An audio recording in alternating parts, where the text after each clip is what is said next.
Nonsia abo marishe ye mamo akwaba emamachi eba eye Yorke FM afi so Hytvgh so. Omani musama yensa akano da munu nyina ena adruso a me Okamafo Clement maji egwa medini nyina eba besom se nonsia kasebo. Yenhwese bi a ebedi kasebo mu akotene. Eye education minister yaw adutum onimonyamfo ode se kakra ede atudwa se eye national standardized test ye kan say ye bema eye primary 4 wo mudodo na atworo no sisi edrusu a wo ye nhyehyɛ se omanfo anase esukufo a wokɔ sukuu no obetimi atworo sa ensohwɛ no melkomfo so atimi akoye eye blood donation ede akoma eye wona wo hwɛ eye moja so ene ade no wakoye blood donation ede ama won emu nsem nyina no ye ba be kyekire mu ewo kasebo mu nsem bi ai kan ye nim ho ana edoso pa na ya je gua se ye ba be som se no nsia kasebo na meka wo se han Yorke state edwumaku a waso ya sene ede kasebo ni nyina ede ba be som anopai afi so Adams boutique eso aso ya sene anopai ye ba be kinkan kasebo ni nyina ede amount ye twa ho abaye ba ye de nsem ni mu kyerem nyina ede ba be som wo.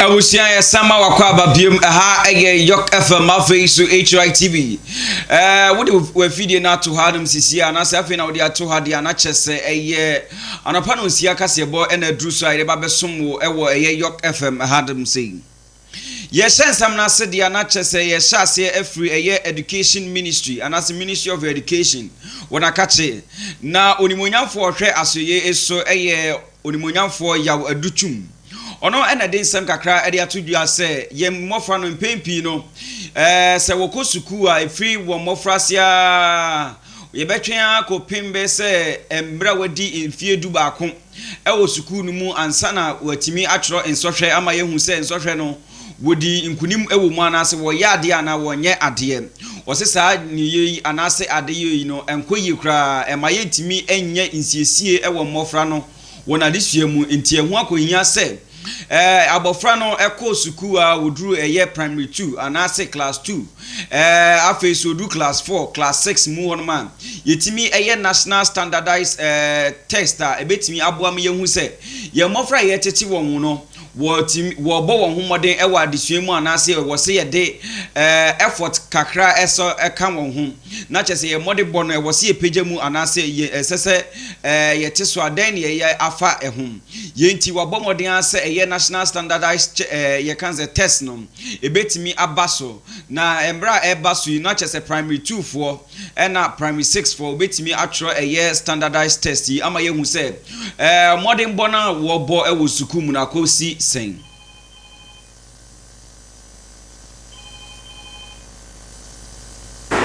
We can't compete with the rest of the world when the first time we get to know of student achievement or outcomes is 11 years after they enroll with us, and that has been the norm in this country for a long time.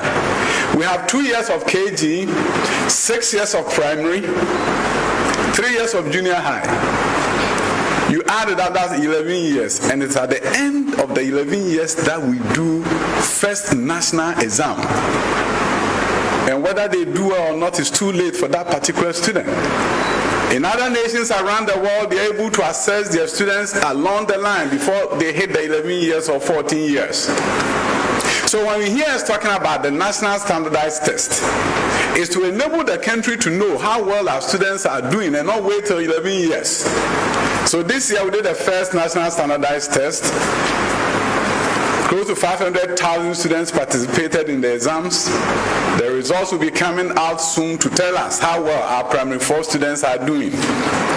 This academic year, we are going to assess primary 2 students, we'll assess primary 4 students, and we'll assess primary 6 students. The goal is for us to know how well the students are doing, then prescribe intervention the year after the exams is administered. The students who took the 4th grade exams this year, when the results comes out, their parents are going to get copies of the results. It will break it down for the parent to know whether my child is doing well in fractions, algebra, decimals, And then that parent has something in his hand or her hand to be able to engage with the teacher and say, how can my son do well? How can my daughter do well? Yet work as one so the DNA Malcolm wanna catch it when you say Malcolm Jumekua one who Jedi Kwana Woody now one Jedi no Ayana Watonton a year fridge a hodo on your mind chess a DCC fee Yama Bree and a waton a war one a Jumekunum a quiet to say more a hodua a war gun Hanma be. Now wafatu who say wobeti me abwa or maya wo ye juma e wumuno wobeti me abwa won sian say o mino anyone na di ye pa e wo wona de tom ani won bibia itino watimi ate eye foundation a eye friend of Malcolm Care Foundation na sa foundation no e wo won jumadi a wodi mu no watimi abwa ama waye blood donation ama omanfo ni bi etimi abetwi moja e de akọ aye wona wo hwe moja eso no ama sisi an ye betimi anya eye moja ahodo e betimi de ahwe ayarefo e wa yaresabi ahodo bi a wo hia bi intino watimi atwe sa moja yi no ye bekọ emia ahodo na ama omanfo wo hia moja no so nya bi ato na wode wa hwe won ho wo ye sa dwumadi no na director of communications Emma Malcolm Godwin Avenagbo odin sem kakra edi tudwa ekire di nti a wotimi sa dwumadi Emma omanfo. This is an exercise we've done every year to add to this blood supply in the system for health delivery in the Ghana health delivery system. It's meant to support the national blood service. In the various hospitals, there are people in need of blood to save their lives. So Malcolm Care Foundation thinks that every year we can make a contribution.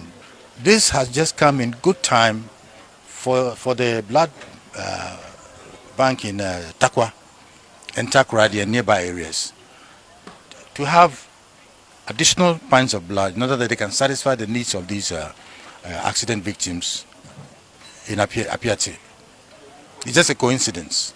We didn't plan this because of them, but the timing is right.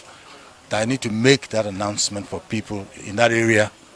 I mean, to make a contribution of a pint of blood to help save lives. No Echino and a principal blood program officer Emma Southern Zone Center of the National Blood Service Ura Steven Danso eso edin sem kakra edeto omanfo anim se wombo modin ase wonso betimi ede wo moja ede amana yetimi de ahwe ayarefo awowo ayaresabi ahodo ni bebere eti yanse nipa enkwa enhu hia pa nti no betimi ebetwe eye moja ni bi ema chese omanfo na anase blood National Blood Service na betimi ede aboa ama wona won ho akwa adwamu ewo ayaresabi no wonso betimi anya eye moja na wonso betimi de ahwe won ho. Malcolm has been with us for the past years. I would say about 10, 11 years now. And regularly they organize annual blood drives like this. And all the blood drives that we organize are always successful. And it's a nationwide drive.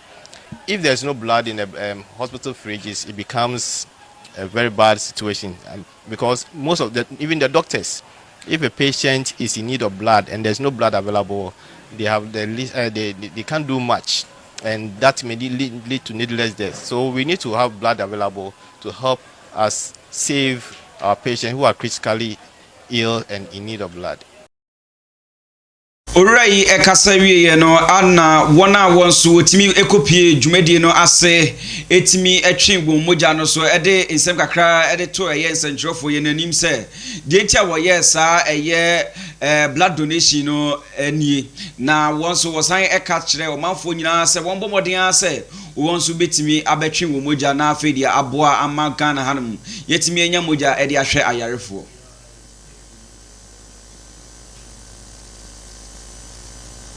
To help somebody, you know, to bring somebody's life back, to assist other people. You try to help in different ways. So if this is the way I can also save lives, why not? So I'm ready and prepared to donate as long as I still live. Before I came, I was afraid, but I think now I'm okay. It's normal.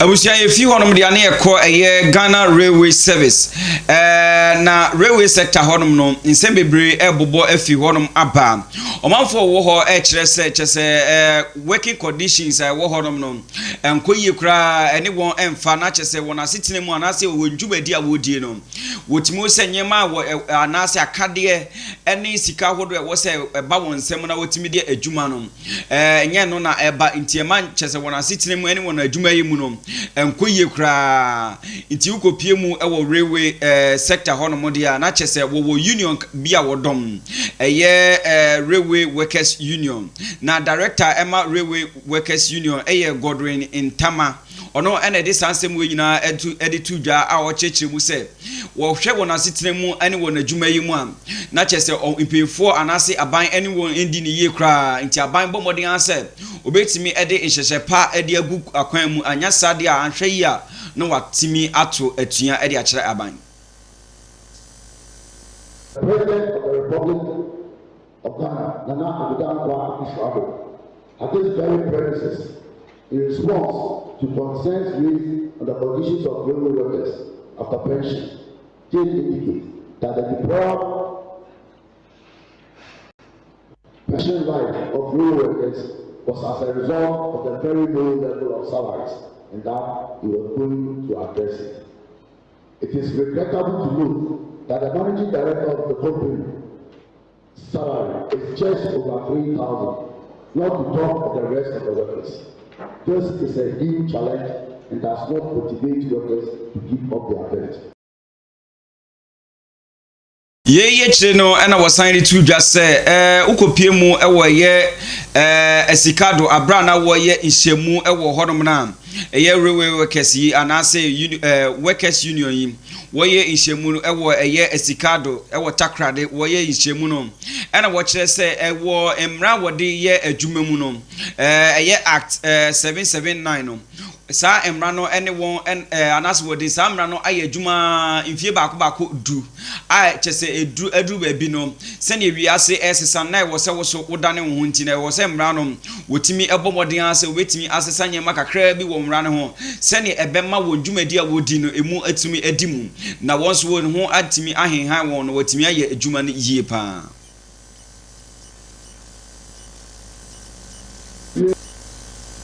Our call for a review of the Railway Act 779, which has been in existence for more than 10 years and warrants a review.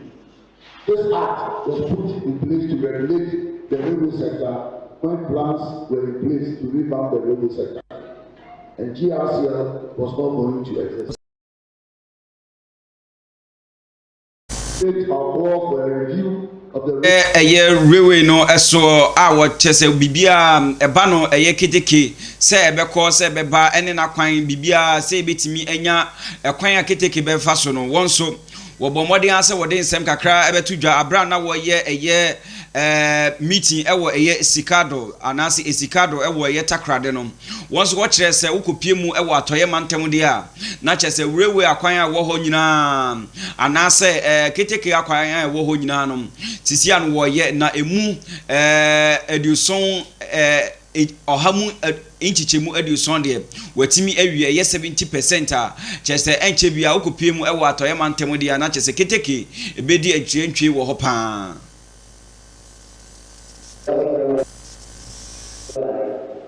Where the development of the external gauge commenced in 2018 with the construction of the 22-kilometer section from Koloko to Manso with funding by the government of Ghana. This project has progressed significantly and is currently about 75% complete.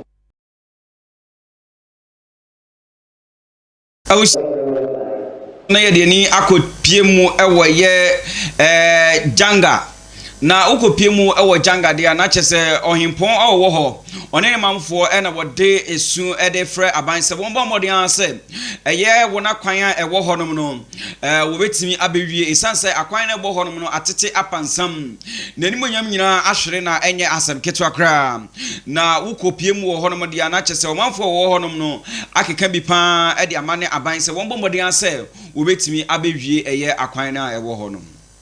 We are only appeal to the government is to help them with the funds, to continue with the work so that we go fast. Before the incest, then we are okay. We are hoping that in the very near future, after completing with the bridges and culverts, they will have to come back and start working on. They will continue working on the road rather, because there were some portions that they didn't fill with the gravel. So this time they came back, they filled the portion that wasn't completed towards from Napaya towards Nasia, and they started with the culverts and the bridges. Nana one day, here Katkan Nasia, waiting Palama, Utula Yumai, Banzakan Kotal, Nasia, Itagajana. Awusiano achino adrabafo a wonso ye adwuma ye janga kwan yi so yi wonso wode wonsem kakra editu dwase tisi anom kwan no ase won kasa wo yuso ahodo afei so owners a wo chese cars no eye one day anase kawurafo no nyina no dodo na agi sika woti we adrabafo no eye no na de wo benya no wode akoye won cars ahodo nti no chese aban ambe Buy more suckers over sent. Our car got spoiled. Immediately we bought new cars. The road is not correct at all. It's very, very bad. So we need help from central government.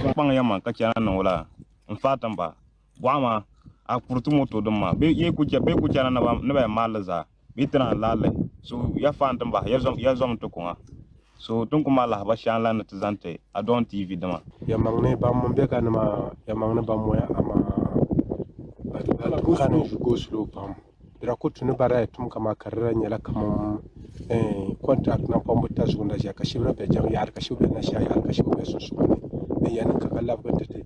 Buy more suckers over sent. Our car got spoiled. Immediately we bought new cars. The road is not correct at all. It's very, very bad. So we need help from central government. Pangayama kachana nola. Mfatamba. Wama akurutumoto doma. Be kuchana na malaza. Bitana lale. So ya fantamba yazom tokunga. So don't come ala bashan la natizante I don't TV dama ya mangne ba mombe kanama ya mangne ba moya ama kana go slow pam dira ko tunu bara tum kama karra nyala kama contract na pambo tazunda ja kashibra be jam yar kashibe na sha yar kashibe be susu ne yan ka kala bantete. Buy more suckers over sent. Our car got spoiled. Immediately we bought new cars. The road is not correct at all. It's very, very bad. So we need help from central government. Pangayama kachana nola. Mfatamba. Wama akurutumoto doma. Be kuchana na malaza. Bitana lale. So ya fantamba yazom tokunga. So don't come ala bashan la natizante I don't TV dama ya mangne ba mombe kanama ya mangne ba moya ama kana go slow pam dira ko tunu bara tum kama karra nyala kama contract na pambo tazunda ja kashibra be jam yar kashibe na sha yar kashibe be susu ne yan ka kala bantete. Buy more suckers over sent.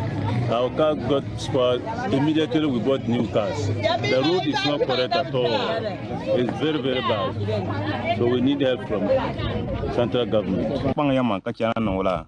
Mfatamba. Wama akurutumoto doma. Be kuchana na malaza. Bitana lale. So ya fantamba yazom tokunga. So don't come ala bashan la natizante I don't TV dama ya mangne ba mombe kanama ya mangne ba moya ama kana go slow pam dira ko tunu bara tum kama karra nyala kama contract na pambo tazunda ja kashibra be jam yar kashibe na sha yar kashibe be susu ne yan ka kala bantete. Buy more soccer over sent. Our car got spoiled. Immediately we bought new cars. The road is not correct at all. It's very, very bad. So we need help from central government. Bangyaman kachana nola. Mfatamba. Guama. Akurtumoto doma. Be kuchana na malaza. Bitran lale. So ya fantamba. Yazom tokunga. So don't come ala bashan la natizante. I don't TV dama.